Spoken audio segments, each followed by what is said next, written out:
Okay, good morning. Today is all about hexadecimal, which is a shorthand notation that allows you to represent binary data in a way that uses less space on paper and is less likely to have human error when duplicated. Often in an exam paper, there'll be a question that says, why do we use hex? And there's a big misconception that we want to flag early. People say that hex takes less space. And in some ways they're right. If you write a number in binary with 8 bits, that's 8 marks on a piece of paper. Hexadecimal, it's only going to be 2 marks on a piece of paper. So it's correct in that it takes less space on paper. But it doesn't take less space on a computer. If it's 8 bits, it doesn't matter that the human represents it as hexadecimal. It's still 8 bits when it's stored in RAM or in your solid state drive when you're downloading it or something like that. We need to be able to go from hex to binary and binary to hex. We don't actually need to go from hex directly to denary or denary directly to hexadecimal. It's always better to go via binary unless you're particularly good at your 16 times table. All right, 5 seconds, are you ready?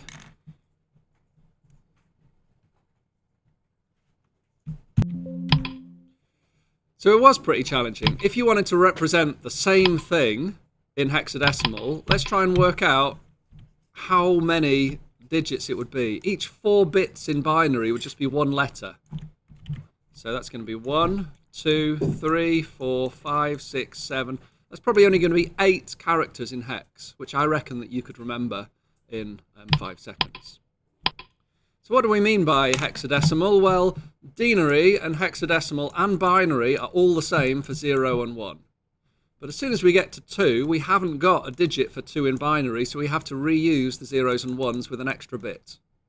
So that is not new today. We've done that already. When we get to 10 in denary, we reuse the 0 to 9 with an extra character.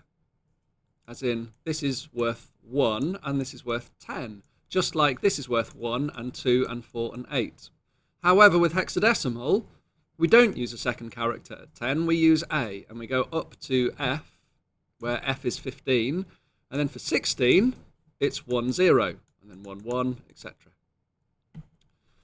That means, for 4 bits, you've got 16 possible different characters, all the way from 0 up to 15, or 0 up to F. So every 4 bits can be one individual character. The little number at the bottom just means base. So this is base 10, as in denary, 10 possible digits from 0 to 9. The 2 here means base 2, which means there's only 2 possible digits, 0s and 1s. And this 16 means there's 16 possible digits, 0 to 9 and A to F. All right. So how do we convert? Let's look at the slides. I don't like the slides, and then we'll work on paper. So if we have 6C, that's 2 characters in hex. Each of these characters is worth how many bits? So 6 is going to be 4 bits, C is going to be 4 bits. So how do we do it? Well, we have 4 bits for the 6, and that's just going to be 2 plus 4, is that 6. Here, for C, well, we need to work out what C is in hex first. So we write down A, B, C, D, E, and F, where A is 10, B is 11, C is 12. So with that 12, we've just got to work out the binary to get 12, and that's 8 plus 4 is 12. So that's it pretty much. So here, B is 11, E is 15. How do we do this? We just work out 4 bits in binary for 11, 8 plus 2 plus 1. And for 15, that is going to be 8 plus 4 plus 2 plus 1 to get 15. Okay, I don't like using the slides for this. I'd much prefer just to go straight into the Word document. Okay, so this is P10. Let's go through some worked examples. If we have a hexadecimal number that we're trying to get to, do I have a black pen? I'll try for a purple pen. That might be a bit more readable. So we're going from binary here into hexadecimal. There we go. We can just about see that. Each of these 4-bit nibbles is 1 character in hex, so we treat them separately. as in 1, 2, 4 and 8, and a separate 1, 2, 4 and 8 over here. We have to convert them into... So if it's all zeros, it's just going to be 0 in denary and also 0 in hexadecimal. Here we've just got 8, and because that's less than 10, it's just going to be 8 in hexadecimal as well. So what is it in hex? It's just 08. Dead easy. How about the next one? This time we're going from 0D in hex to binary. So we write out each character separately. 0D. So at the start of every hexadecimal question, hopefully, the very first thing that you will do is write down A, B, C, D, E and F, and write down how much each one is worth. The Year 11s, when they did their mock last week, those people who did this got the question right. The people who didn't do this often got the question wrong, and they were out by 1. So A is worth 10, because remember in hex, 0 is 0, 1 is 1, 9 is 9. It's only when we have to use 2 digits in denary, 1, 0, that we make it a little bit more concise and use A, B, C, D, E and F in hex. So don't miss this off, because people think that F is worth 16 because there's 16 possible characters. That's the mistake that people make. So don't. Start with A as 10, write them all out, because then 0D, well, the D is worth 13. And a 0 is just worth 0. A numerical number is the same in hex as it is in denary. So then we've got some bits to work out. They're separate. 2 separate binary nibbles, 4 bits. So we've got to work out 0 in binary, that's easy. And we've got to work out 13 in binary, which is 8, which gives us how much more to get to 13, another 5. If we have 4 out of 5, then we just need 1 more. There we go. So can you see that that is 0 and that is 13? 8 plus 4 plus 1 is 13. So what is the answer? We just read off from left to right, like so. So activity 2 is just more of the same, lots more practice. So let's do 2 examples. I'm going to do 8E and this one here. So remember, each character in hex is 4 bits in binary. So I'm going to write out each digit with some space in between, 8E. Each character is worth 4 bits, 1, 2, 4 and 8, and a separate 1, 2, 4 and 8. If it's a numerical value, then that's the same in denary. If it's a alphabetical character, we have to use our table, so E is 14, and then we just work out what 8 is, so that's just a 1 underneath the 8. 14, we're going to need 8 plus 4 is 12, plus 2 is 14. So our answer, if we read from left to right, 1, 0, 0, 0, 1, 1, 1, 0. There we go. And I said we'd go through 2, a little bit more practice. Let's go from this binary number to this hexadecimal value. Okay. So let's write out the values. 1, 0, 1, 0, 1, 1, 0, 1. Make sure you leave some space between them because they're treated as separate nibble, separate 4-bit values. 1, 2, 4 and 8. 1, 2, 4 and 8. These are the bit values, how much they're worth. So we've got 8 plus 2 is 10. 8 plus 4 is 12. Plus 1 is 13. So that's not the end. We have to write out that table. Don't try and remember it. Write it out. Otherwise, under pressure of an exam, you will get it wrong. A is 10. That means 10 is A, and 13 is D. So our answer is AD. Fab. That's all there is to it. So I haven't played the video in this video recording. You can watch it yourself. The final challenge is for you to experiment with these hexadecimal colours. So I'm going to get all of that and put it into Create with Code. Let's have a look. If we run it, we've got a green square filled with a, what would you call that, kind of mauve pink. So we've got 2 digits for the amount of red, 2 digits for the amount of green, 2 digits for the amount of blue. So if you wanted to turn all of the lights off, it's probably worth thinking about how you can mix colours. I'll show you in Blender. So here we go. So you can see we've got red light, green light and blue light. And every pixel on your computer is just made up of a little LED or a little light in blue, red and green, red, green and blue. If they're all on, then you get white. If they're all off, you get black. If you have just red and blue, you have magenta. If you have just green and red, you get yellow. So we can have any combination of any of these colours. So if we switch all the lights off, that's 8 bits, 2 characters in hex for the amount of red, 2 characters in hex for the amount of green, and 2 characters in hex for the amount of blue. We've got black. If I just want blue, I can switch this on to the maximum, and the maximum is 2 digits of F. If I change one of these digits from an F to an E, it's very unlikely you'll notice the difference in shades between this blue and the slightly darker blue. So take a good look at the screen and see if you can spot the difference between what it currently is, FF, and what it's about to be. It looks the same to me. But if you were to change the other one and do EF, well, that is worth much more than this one, especially if it change it considerably. It does get darker here. You get the idea. So your job is just to experiment drawing using different colours in hex and to choose some different colours. So if I want yellow, you can just do trial and error, or you can do hex colour picker.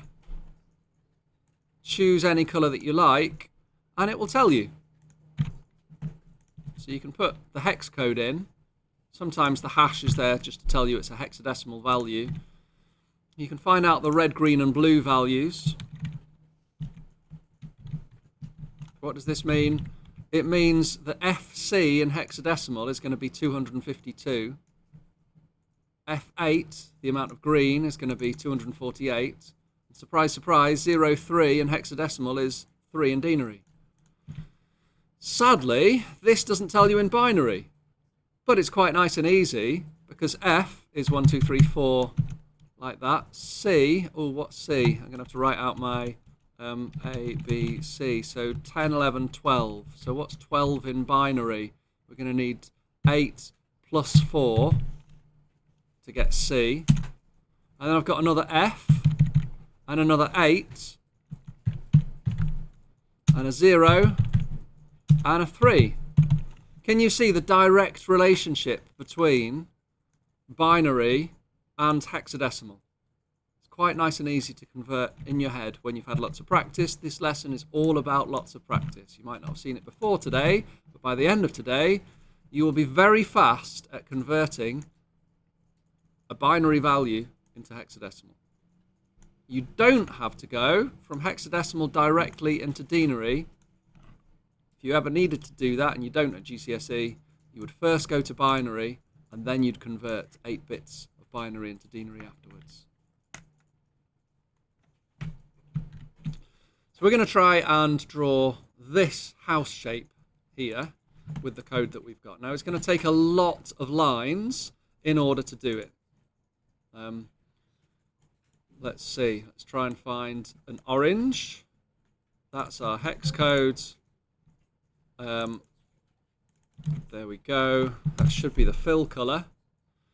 The first thing to be aware of in your exam, remember you don't have to remember any Python at all. You get given a printed copy and a digital copy of the PLS, the programming language subset. There's a link to it at the top of the VLE. So I'm going to Control F and search for turtle. This is all of the tips that you get in your exams. You don't need to remember any of this. Things like moving, changing the colour, beginning fill, end fill, fill colour, all of that. You've got this to refer to.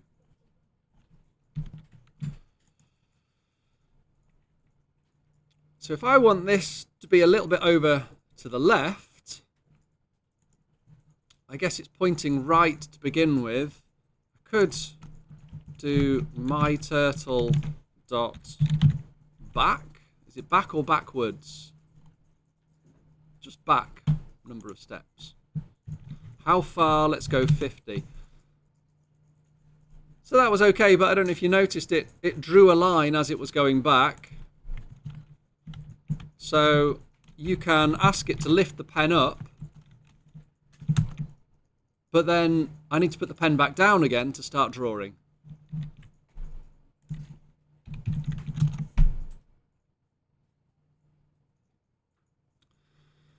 Okay, so what's happening here? We've got a for loop where these lines are repeating 4 times, as when we're going forwards and we're turning right by 90 degrees. This actually looks quite useful. I could repeat this. We don't learn this in our CT lessons until quite a lot later, but I'm going to define a rectangle. And I can specify the line colour and the fill colour. All of this can be indented because it becomes part of drawing a rectangle. Probably want to put that inside here. And at the moment it doesn't seem to do anything anymore. But the beauty of what we've just done is we can tell it to draw a rectangle, and we can tell it to draw a rectangle in that colour, which is our line colour, and in this colour, which is our fill colour. So we've made our own procedure here that we can reuse as many times as we like. However, it might be quite useful to customize this. So instead of moving forwards by 200, we could have size, and we could specify that as a parameter. But now we haven't given it enough arguments. We've only given it 2 arguments, and we need to give it another one in here. It was 200, but you could now specify any size that we like for a smaller house or a smaller window. This is better. But what about if we don't just want to draw rectangles? What if we wanted polygons? So we could draw a triangle as well. That could be better. Or what about if we wanted to specify the x and the y coordinates? So x and y in here. Well, I haven't specified them here, but we could potentially say, I want you to draw it as 0, 0. And then the little turtle with a pen stabbed through its shell can go to x and y. So we should now be able to draw it at any location, at any size. Let's make it nice and big, maybe minus 100. And I forgot to lift the pen up and put it back down again.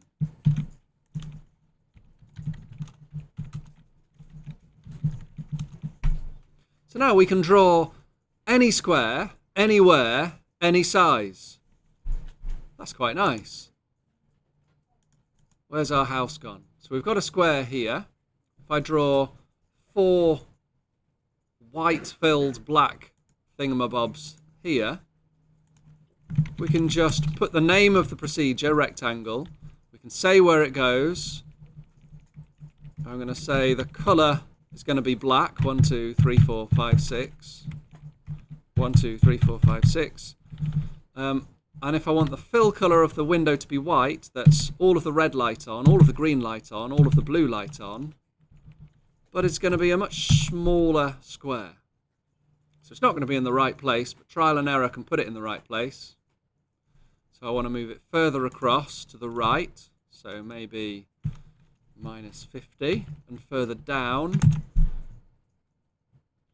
Then I'm getting bored waiting for the turtle to wiggle across the screen. You could speed it up maybe with myturtle.speed 0. That's better. Let's try minus 50 for the Y coordinate. Not terrible.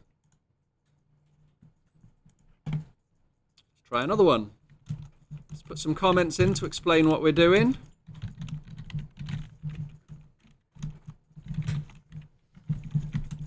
And there's going to be 4 of them. So if it's 20 wide, maybe if we go like that.